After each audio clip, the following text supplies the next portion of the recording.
Di masa depan, saat sosial media seperti Instagram, Facebook, TikTok, WhatsApp, Telegram, dan YouTube semakin merajalela, sosial media itu pun kini bukan hanya sekedar aplikasi di HP aja, tapi udah nguasain dunia nyata. Orang-orang jadi bisa memberikan penilaian atau rating pada orang lain mulai dari penilaian terkecil yaitu bintang 1 sampai yang paling tinggi yaitu bintang 5. Pemerintah bahkan memasangkan suatu chip di mata setiap orang. Dari kecil, chip tersebut sudah terpasang agar mereka bisa melihat rating satu sama lain. Rating-rating itu menjadi standar untuk bisa makan di restoran, masuk ke kantor, bahkan dalam pertemanan, semua ditentukan dengan rating. Semakin besar rating seseorang, maka status sosialnya akan semakin tinggi. Sebaliknya, semakin kecil rating, maka orang tersebut akan dijauhi oleh masyarakat. Wanita ini bernama Lexi. Dia adalah wanita karir yang sangat terobsesi menaikkan ratingnya. Saat ini rating Lexi bernilai 4,2. Pagi itu Lexi memberitahu adiknya yang bernama Ryan kalau nanti siang akan ada seseorang datang mensurvei rumah mereka. Lexi dan Ryan hanya tinggal berdua di rumah tersebut.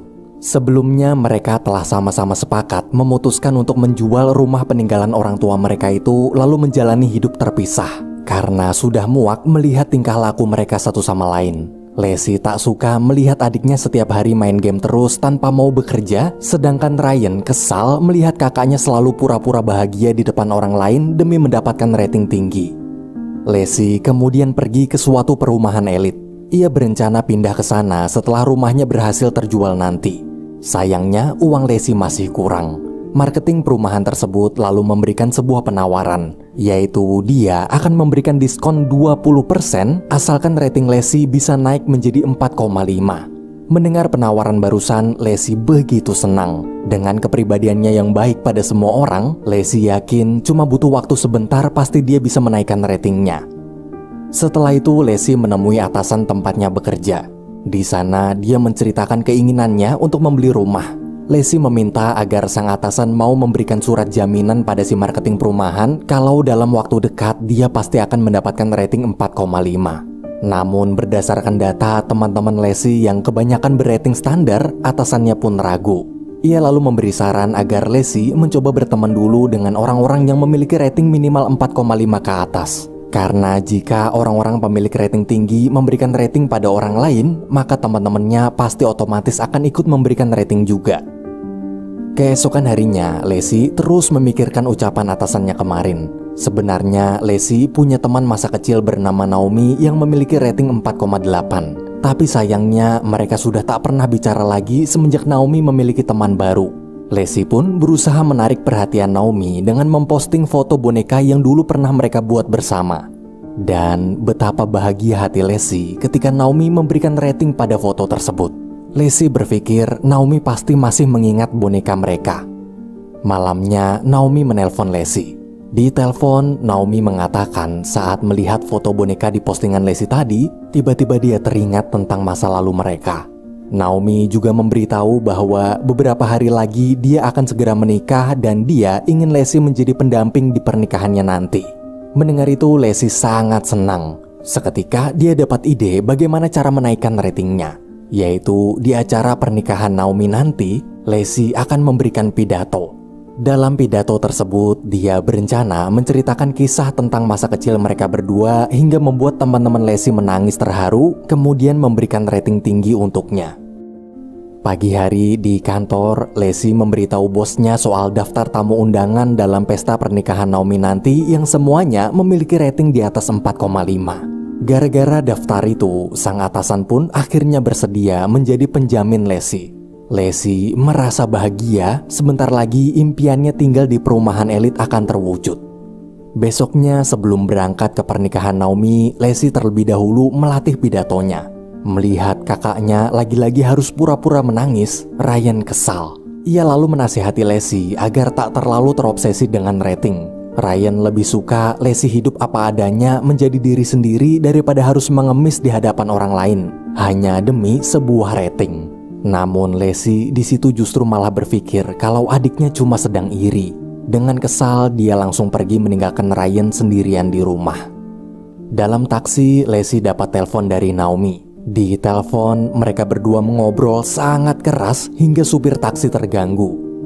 Sesampainya di bandara, si supir taksi memberikan Lexi rating jelek, tapi Lexi tak peduli. Ia merasa rating dari seorang supir taksi tak terlalu penting. Di sana, salah satu staf bandara memberitahu bahwa penerbangan dibatalkan akibat terjadi kecelakaan. Mendengar kabar tersebut, Lexi panik. Ia lalu minta dicarikan pesawat lain, tapi gara-gara si supir taksi tadi memberikan rating jelek, rating Lexi jadi turun dan justru malah dilarang naik pesawat. Tanpa sadar, Lexi emosi sampai menghina staf bandara dengan kata-kata kasar. Security bandara yang mendengar ucapan kasar Lexi itu pun datang, kemudian menurunkan rating Lexi menjadi 3,1. Melihat ratingnya turun drastis, Lexi masih pede. Dia yakin saat berpidato di pesta pernikahan Naomi nanti, Lexi pasti bisa membuat semua orang terharu dan memberikan rating besar untuknya. Lexi pun memutuskan pergi menggunakan mobil. Di tempat penyewaan mobil, Lexi dilayani dengan buruk gara-gara ratingnya kecil. Bahkan dia cuma diperbolehkan menyewa mobil berkualitas rendah. Karena tak punya pilihan lain, Lexi tetap menyewanya. Setelah lama berjalan, mobil listrik Lexi kehabisan baterai. Ketika mau mengisi daya, ternyata semua tipe colokan adaptor di sana berbeda dengan tipe mobil Leslie. Ia terpaksa meninggalkan mobil itu lalu mencari tumpangan. Namun, di antara banyaknya mobil, hanya ada sebuah mobil truk yang mau memberikannya tumpangan. Pengemudi truk tersebut adalah seorang wanita tua berating 1,4. Sepanjang perjalanan, wanita itu bercerita panjang lebar kalau dulu dia pernah memiliki rating 4,6. Setiap harinya, dia selalu berusaha bersikap baik pada semua orang demi mempertahankan ratingnya. Hingga pada suatu hari, suaminya terkena penyakit kanker. Akibat rating sang suami kecil, semua rumah sakit menolaknya. Si wanita pun sangat marah. Dia tak terima lalu memaki-maki seluruh orang di rumah sakit. Sejak itulah dia sudah tak peduli lagi dengan rating. Baginya, jujur pada perasaan dan menjadi diri sendiri jauh lebih baik daripada harus terus berpura-pura bahagia hanya demi sebuah rating. Ia kemudian menyuruh Lexi untuk mencoba jujur. Sayangnya, Lexi menolak. Baginya, walaupun harus hidup dalam kepura-puraan, yang penting Lexi bisa dapat berbagai fasilitas elit daripada hidup jujur namun hanya dapat fasilitas sederhana apa adanya. Esok hari, di sebuah pom bensin, mereka berdua berpisah karena berbeda tujuan. Waktu pergi ke toilet umum, Lexi mendengar ada dua orang wanita masuk. Mereka lalu membicarakan tentang konser musik yang berlokasi di dekat gedung acara pernikahan Naomi.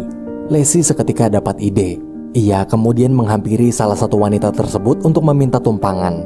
Lexi mengatakan kalau dia juga berencana datang ke konser itu, tapi di tengah jalan mobilnya mogok. Karena kasihan, mereka pun mengajak Lexi ikut bersama teman-temannya yang lain. Dalam mobil, Naomi kembali menelpon Lexi. Di telepon, dia menyuruh Lexi agar jangan datang ke acara pernikahannya. Naomi tahu sekarang rating Lexi hanya 2,6. Naomi malu jika nanti para tamu undangan tahu kalau dia punya teman dengan rating kecil seperti Lexi. Mendengar ucapan Naomi, hati Lexi hancur.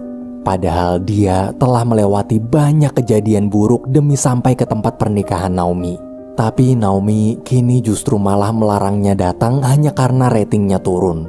Sambil emosi, Lexi mengatakan apapun yang terjadi, dia tetap akan datang ke sana. Naomi sama sekali tak menghiraukan ucapan Lexi dan langsung menutup telepon. Semua rombongan di dalam mobil pun mendengar pembicaraan Lexi barusan. Setelah tahu Lexi ternyata berbohong, ia diusir keluar mobil. Di jalan tak ada satupun orang yang mau memberikan Lexi tumpangan. Ketika sudah frustasi, Lexi melihat ada dua pria sedang bermain motor ATV. Ia kemudian memohon untuk meminjam motor mereka. Karena kasihan, salah satu pria itu pun meminjamkan motor ATV-nya. Setelah menempuh perjalanan panjang, dengan berlumuran lumpur dan makeup yang acak-acakan, Lexi akhirnya sampai di tempat pernikahan Naomi. Ia diam-diam masuk lalu langsung bicara di hadapan para tamu undangan. Namun bukannya menyampaikan pidato yang selama ini telah dia siapkan, Lexi di situ malah mengungkapkan seluruh isi hatinya. Ia menceritakan dari dulu Lexi iri dengan kepopuleran serta kecantikan Naomi. Waktu di sekolah dulu, Lexi bahkan sampai rela jadi bahan bulian agar bisa bermain bersama kelompok Naomi. Ia juga tak pernah marah saat Naomi merebut pacarnya berkali-kali. Lacey selalu sabar. Lacey berharap suatu hari nanti dia juga bisa jadi sepopuler Naomi bila dia terus berteman dengannya. Namun semenjak berteman dengan orang-orang pemilik rating tinggi, kini Naomi sudah tak pernah menghubunginya lagi. Naomi telah membuangnya. Lacey tahu alasan kenapa Naomi beberapa hari lalu memintanya menjadi pendamping pengantin adalah hanya karena Naomi ingin ada seseorang yang menceritakan kebaikannya semasa kecil dulu. Di tengah pidato, petugas keamanan datang menangkapnya. Sebelum dibawa pergi, Lacey mengatakan meski banyak hal menyakitkan, sampai kapanpun dia akan tetap menganggap Naomi sebagai temannya. Lacey dibawa ke kantor polisi. Sebagai hukuman karena telah membuat keributan, polisi melepaskan chip di matanya lalu dia dimasukkan ke sel penjara. Di dalam sana, untuk pertama kali dalam seumur hidupnya, Lacey bisa melihat dengan jelas tanpa ada halangan chip. Lacey di situ melihat seorang pria yang juga sedang dipenjara di depan selnya. Ia kemudian memaki-maki pria tersebut dengan kata-kata kasar padahal tuh bocah nggak ngapa-ngapain. Si pria yang nggak terima pun langsung balik maki-maki Lacey. Mereka berdua terus-menerus memaki satu sama lain, saling mengungkapkan perasaan mereka dengan jujur tanpa lagi harus berpura-pura bahagia. Film berakhir.